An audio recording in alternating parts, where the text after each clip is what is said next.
Hello everyone, मैं Swati welcome करती हूँ आपका इस नीव इंस्टीट्यूट के प्लेटफॉर्म पर। जैसा कि आप सबको पता है कि नीव इंस्टीट्यूट ऑनलाइन और ऑफलाइन डिफरेंट कम्पिटिटिव एग्ज़ाम की जो है वो कोचिंग प्रोवाइड करता है।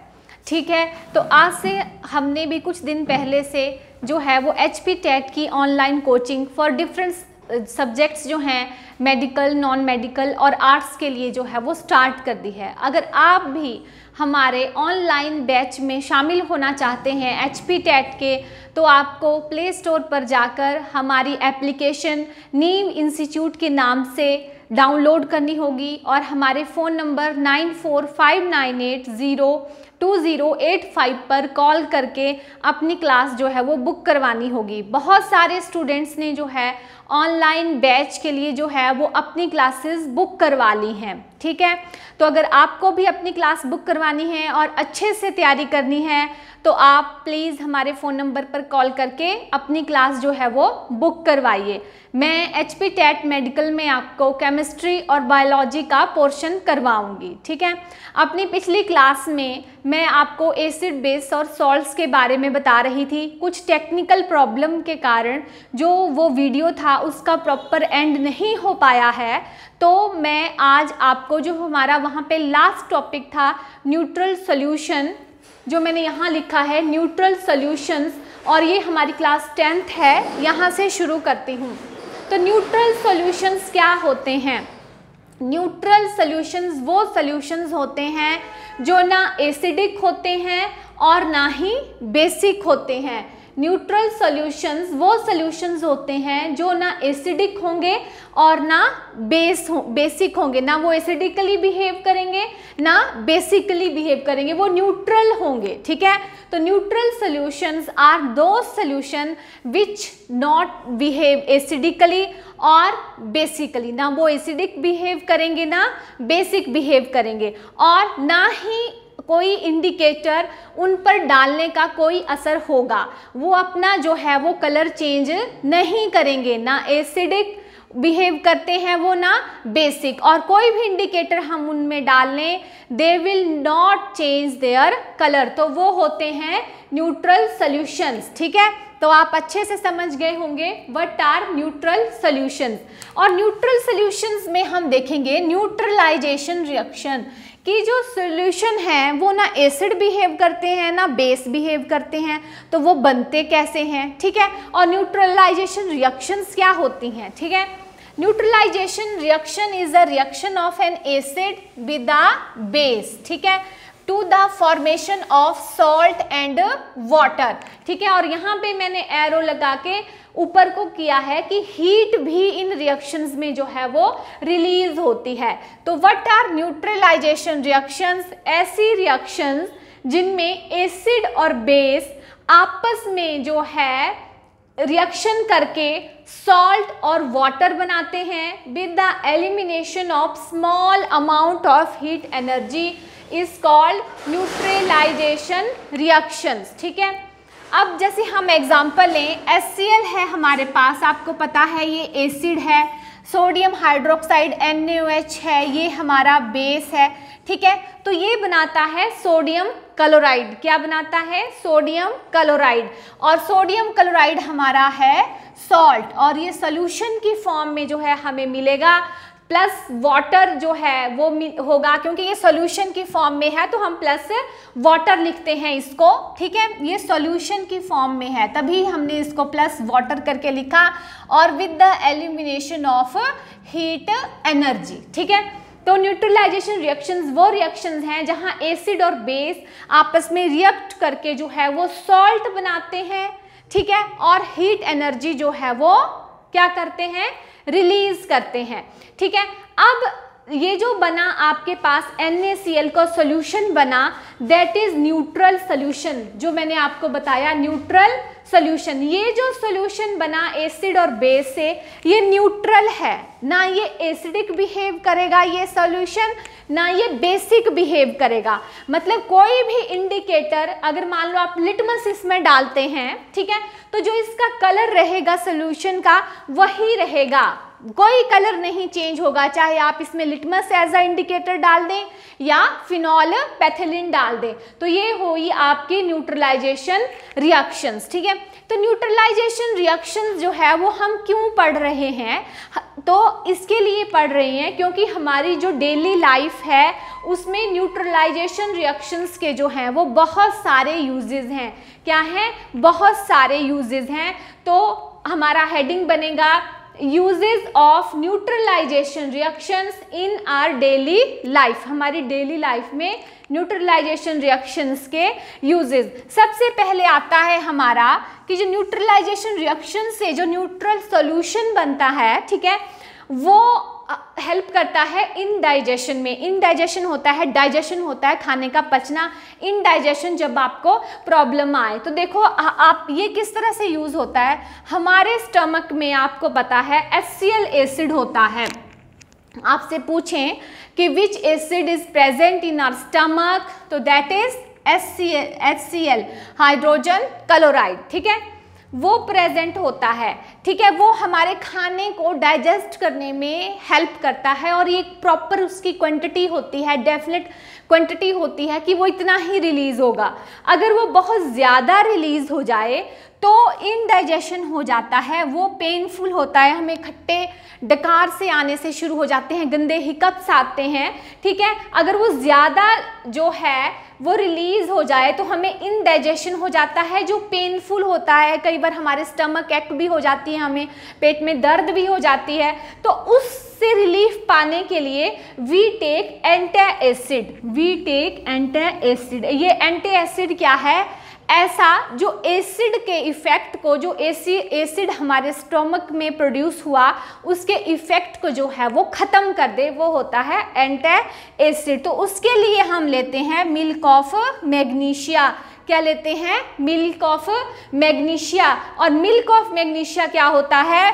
अगर आपने पिछली जो हमारा लेक्चर था उसको अच्छे से सुना पढ़ा होगा तो आपको पता होगा मिल्क ऑफ मैग्नीशिया होता है मैग्नीशियम हाइड्रोक्साइड, और वो क्या होता है? एक बेस होता है। क्यों लेते हैं हम उस बेस को? क्योंकि हमने जो एसिड है HCl उसके इफेक्ट को ख़त्म करना है। तो एसिड के इफेक्ट को ख़त्म करने के लिए हमें बेस लेना पड़ेगा, तभी जो है वो न्यूट्रल रिएक्शन होगी। तो आपसे जो क्वेश्चन पूछा जाएगा यहाँ पे वो क्या पूछा जाएगा कि व्हेन वी फील इनडाइजेशन, ठीक है, तो which chemical compound we use? तो we use milk of magnesia. बहुत बार टेट के एग्जाम में क्वेश्चन पूछा गया है और ये क्वेश्चन इस तरह भी पूछा गया है, what is milk of magnesia? What is milk of magnesia? तो milk of magnesia is your magnesium hydroxide. What is your milk of magnesia? Your magnesium hydroxide. तो यहाँ से ये क्वेश्चन बनता है, ठीक है। नेक्स्ट हमारा जो यूज है न्यूट्रलाइजेशन रिएक्शन का हमारी डेली लाइफ में वो है एंट बाइट के लिए, ठीक है। देखो जो एंट बाइट करती है, एंट स्टिंग करती है, तो हमें क्या होता है? हमें दर्द होती है, प्रॉब्लम होती है। तो क्योंकि जो एंट होती है जब वो हमें स्टिंग करती है तो वो इंजेक्ट करती है हमारे बॉडी में फॉर्मिक एसिड, जिसको मैंने पहले भी बताया है। अगर हमारा पहला लेक्चर जो है इससे पिछले वाला 9th लेक्चर आपने अच्छे से सुना होगा तो मैंने बताया था formic acid is also known as methanoic acid. क्या नोन होता है? उसका दूसरा नाम क्या है? Methanoic acid. मिथेनोइक एसिड और फॉर्मिक एसिड जो है वो एक ही एसिड है, एक ही नाम है, और ये सबसे सिंपलेस्ट जो है वो कार्बोक्सिलिक एसिड होता है। तो एक तो क्वेश्चन यहीं से बन गया और टेट के एग्जाम में बहुत बार पूछा गया है कि व्हेन एंट स्टिंग, तो वो कौन सा जो एसिड है वो रिलीज करती है, and which acid is released by ant in her bite? तो दैट इज फॉर्मिक एसिड। और आपने कंफ्यूज नहीं होना है अगर ऑप्शन में मिथेनोइक एसिड लिखा हो, वो एक ही बात है। अब नेक्स्ट थिंग है कि हम उसको कैसे ट्रीटमेंट लेंगे, ठीक है, क्या यूज करेंगे उस टाइम? तो हम यूज करेंगे बेकिंग सोडा। हम बेकिंग सोडा को रब करेंगे, ठीक है, वी रब बेकिंग सोडा, जहाँ पे एंड स्टिंग की होगी वहाँ पे हम बेकिंग सोडा रब करेंगे। और what is your baking soda? तो your baking soda is sodium hydrogen carbonate. What is your baking soda? Sodium hydrogen carbonate. ठीक है, ये मैं साथ में लिख रही हूँ क्योंकि आपने जो फॉर्मूले हैं वो याद करना शुरू कर देने हैं, क्योंकि कई बार टेट के एग्जाम में डायरेक्ट जो है वो फॉर्मूला से भी क्वेश्चन पूछे गए हैं। तो baking soda is your sodium hydrogen carbonate. जब एंड स्टिंग करती है वो इंजेक्ट करती है हमारी बॉडी में फॉर्मिक एसिड, जिसको हम मिथेनोइक एसिड भी बोलते हैं, तो हम उसकी ट्रीटमेंट करते हैं bye rubbing baking soda, that is your sodium hydrogen carbonate. एक तो हम ये रब करेंगे, दूसरा हम वहाँ पे लगाएंगे कैलामाइन सॉल्यूशन। क्या लगाएंगे? Calamine solution. और वो क्या कंटेन करता है? Which contain zinc calamine. जो कैलामाइन सॉल्यूशन है वो कंटेन करता है जिंक कैलामाइन। तो एंड स्टिंग से बचने के लिए हम बेकिंग सोडा रब करते हैं या कैलामाइन सॉल्यूशन जिसमें जिंक कैलामाइन होता है वो यूज़ करते हैं। नेक्स्ट है हमारा न्यूट्रलाइजेशन का यूज़ हमारी सॉइल ट्रीटमेंट में। ठीक है, तो आपको पता है सॉइल में डिफरेंट प्लांट्स जो है वो ग्रो करते हैं। ठीक है, तो अगर प्लांट्स को प्रॉपर ग्रो करना है हमें सॉइल में, तो हमें जो सॉइल है एक न्यूट्रल सॉइल चाहिए। मतलब ना सॉइल ज़्यादा एसिडिक होनी चाहिए ना ज़्यादा बेसिक। अगर सॉइल ज़्यादा एसिडिक होगी तो भी प्लांट ग्रो नहीं कर पाएंगे, अगर ज़्यादा बेसिक होगी तो भी जो है वो प्लांट ग्रो नहीं कर पाएंगे। ठीक है, तो अगर हमारी सॉइल जो है वो एसिडिक हो गई है, जब हम बाज़ार से बने फर्टिलाइज़र ज़्यादा डालते हैं सॉइल में तो हमारी सॉइल जो है वो एसिडिक हो जाती है। क्या हो जाती है? एसिडिक हो जाती है। और उसको ट्रीट करने के लिए हम यूज़ करते हैं क्विकलाइम। क्या यूज़ करते हैं? क्विकलाइम, जो होता है हमारा कैल्शियम ऑक्साइड। क्या होता है? Calcium oxide. ठीक है, तो जब हमारी सॉइल ज़्यादा एसिडिक हो गई फर्टिलाइज़र का यूज़ करने से, तो हम उसकी ट्रीटमेंट करवाते हैं क्विकलाइम से। किससे करवाते हैं? क्विकलाइम से, जो है हमारा कैल्शियम ऑक्साइड। ठीक है, और स्लेक्ड लाइम। और दूसरा जो हम उसका ट्रीटमेंट करवाते हैं वो करवाते हैं स्लेक्ड लाइम से, जो होता है हमारा कैल्शियम हाइड्रोक्साइड। जो फॉर्मूले हैं क्विकलाइम के, स्लेक्ड लाइम के, साथ में आप लिखना और इनको याद करना जो है वो शुरू कर दीजिए। देखिए, जब हमारी सॉइल एसिडिक हो जाती है तब हम उसको ट्रीट करवाते हैं क्विकलाइम से, उसका फॉर्मूला है कैल्शियम ऑक्साइड, और स्लेक्ड लाइम से जिसका फॉर्मूला है कैल्शियम हाइड्रोक्साइड। ठीक है, अगर हमारी सॉइल ज़्यादा बेसिक हो जाती है नेचर में, ठीक है, तो भी प्लांट्स ग्रो नहीं कर पाएंगे, तो हम ऑर्गेनिक मैटर जो है उसमें डालेंगे। ऑर्गेनिक मैटर में जो डिफरेंट टाइप्स के मिनरल्स होंगे, ठीक है, तो ऑर्गेनिक मैटर डालेंगे, वो रिलीज करेंगे एसिड। ठीक है, क्या रिलीज करेंगे? एसिड।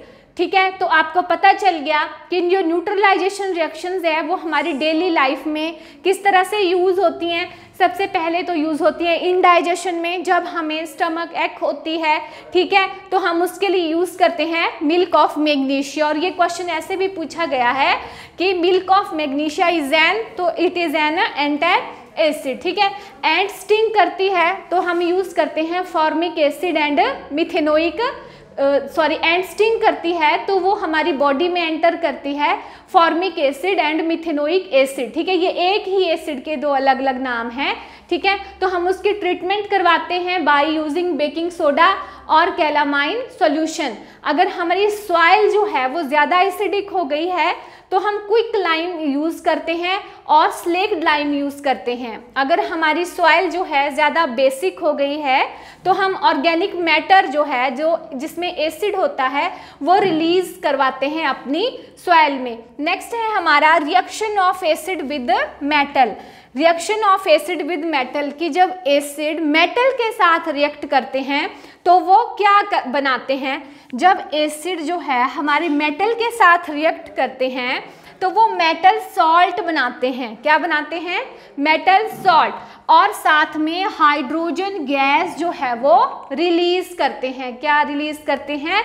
Hydrogen gas. ठीक है, तो जैसे में हम एग्जाम्पल लें, हमारे पास एक एसिड है HNO3 नाइट्रिक एसिड जिसको बोलते हैं, ठीक है, और मेटल है हमारे पास कैल्शियम। जब कैल्शियम जो है हमारी मेटल इस एसिड के साथ जो है वो रिएक्ट करती है तो वो मेटल साल्ट बनाती है और वो साल्ट बन जाता है हमारा calcium nitrate with the liberation of hydrogen gas, ठीक है।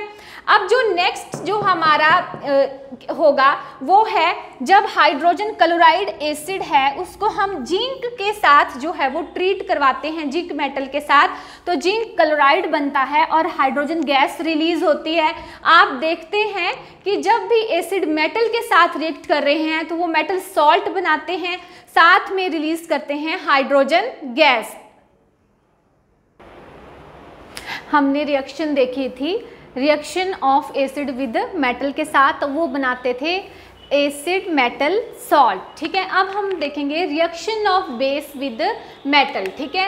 Reaction of base with metal, इससे पीछे हमने पढ़ी reaction of acid with metal जो बनाते थे एसिड मेटल सॉल्ट, ठीक है, with the liberation of hydrogen gas. अब हम देखेंगे reaction of base with metal, ठीक है। तो बेस जब मेटल के साथ रिएक्ट करेंगे तो वो क्या बनाएंगे, बेस मेटल सॉल्ट। और जब एसिड ने मेटल के साथ रिएक्ट किया था तो उन्होंने बनाया था एसिड मेटल सॉल्ट, लेकिन जब बेस मेटल के साथ रिएक्ट करेंगे तो बनाएंगे base metal salt with the liberation of hydrogen gas, with the liberation of hydrogen gas, ठीक है।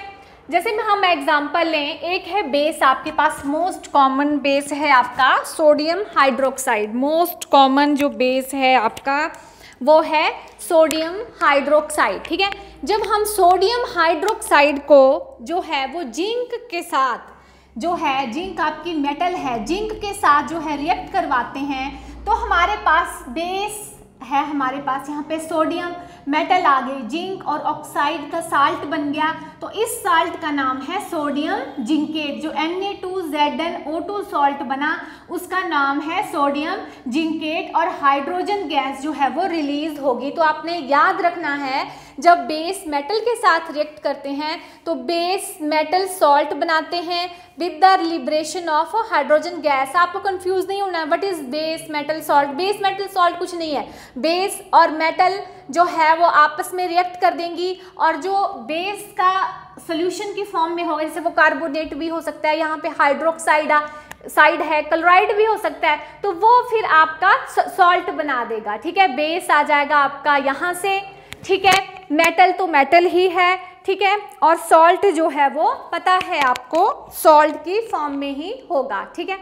अब है हमारा base reacts with certain metals, ठीक है। जो बेस होते हैं वो कुछ मेटल के साथ ही रिएक्ट करके हाइड्रोजन गैस जो है वो देते हैं, और वो कौन से मेटल होती हैं, वो होती हैं जिंक एंड एल्युमिनियम। तो आपको याद रखना है जब बेस है तो वो मेटल के साथ रिएक्ट करके बेस मेटल सॉल्ट बनाती हैं, लेकिन हाइड्रोजन गैस सिर्फ दो मेटल जो हैं जिंक और एल्युमिनियम वही बनाती हैं मेटल के बेस के साथ जो है वो रिएक्ट करके, ठीक है। तो सिर्फ दो ही मेटल्स हैं हमारे पास, जिंक एंड एल्युमिनियम, जो बेस के साथ रिएक्ट करके हाइड्रोजन गैस जो है वो प्रोड्यूस करती हैं। हमने ये दूसरी रिएक्शन पढ़ी, reaction of base with metal, ठीक है। अब हम देखेंगे metal carbonate and metal hydrogen carbonate reaction with acid, कि एसिड जो है वो मेटल कार्बोनेट और मेटल हाइड्रोजन कार्बोनेट के साथ किस तरह से रिएक्ट करते हैं। तो पता है, सबसे पहले आपको ये पता होना चाहिए कि जब metal carbonate and metal hydrogen carbonate acid के साथ रिएक्ट करते हैं तो वो क्या बनाते हैं, वो बनाते हैं सॉल्ट, रिलीज करते हैं carbon dioxide gas and water H2O, ठीक है। ये तीन चीज़ें जो है वो प्रोडक्ट की फॉर्म में बनती हैं जब हमारा जो है metal carbonate and metal hydrogen carbonate जो है वो रिएक्ट करते हैं एसिड्स के साथ। अब हम इनको एग्जाम्पल के थ्रू देखते हैं, ठीक है।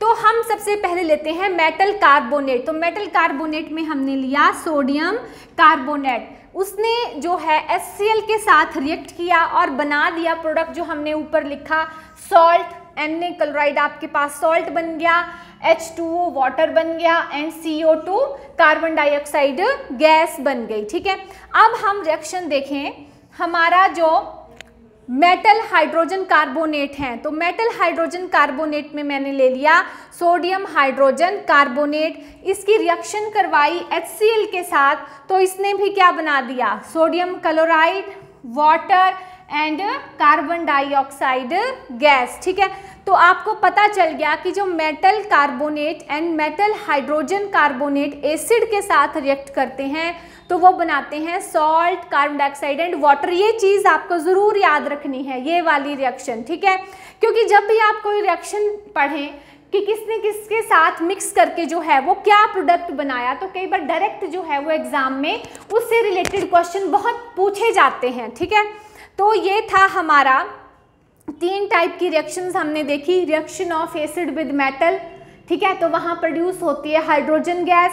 ठीक है, reaction of base with metal, ठीक है, तो वहाँ भी प्रोड्यूस होती है हाइड्रोजन गैस, लेकिन हमारे पास 2 ही ऐसी मेटल हैं, जिंक एंड एल्युमिनियम, जो हाइड्रोजन गैस लिबरेट करती हैं। ठीक है, अब है हमारा कि हमने मेटल कार्बोनेट और मेटल हाइड्रोजन कार्बोनेट ने जब एसिड के साथ रिएक्ट किया तो क्या बनाया, उन्होंने बनाया salt water and carbon dioxide बनाई। ठीक है, लेकिन अब यहाँ पे है metal carbonate and metal hydrogen carbonate don't react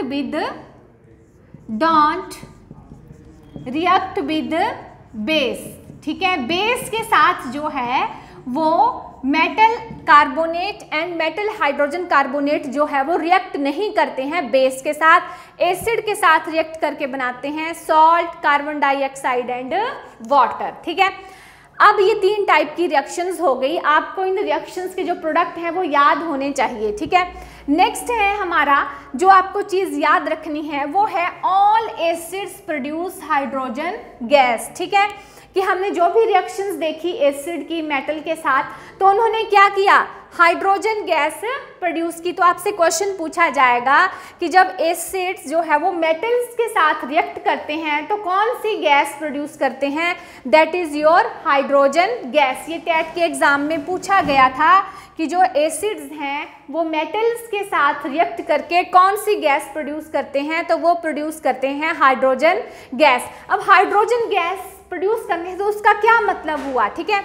which means gives hydrogen ion in solution. ठीक है, तो इसका मतलब हुआ कि जब वो हाइड्रोजन गैस रिलीज करते हैं तो कुछ हाइड्रोजन आयन देते हैं वो सोल्यूशन में, क्योंकि आपका जो प्रोडक्ट बनते हैं तो सॉल्ट बना, साथ में हाइड्रोजन गैस लिबरेट हुई, तो वो हाइड्रोजन आयन देगी सोल्यूशन में। और जो हाइड्रोजन आयन होंगे that are responsible for acidic properties of acid. ठीक है, तो एसिड की एसिडिक प्रॉपर्टी किसकी वजह से हुई, वो हुई हाइड्रोजन आयंस की वजह से। ठीक है, तो मैं फिर बता दूं, all acid produce hydrogen gas. जब ऑल एसिड्स मेटल के साथ रिएक्ट करते हैं तो हाइड्रोजन गैस जो है वो प्रोड्यूस करते हैं।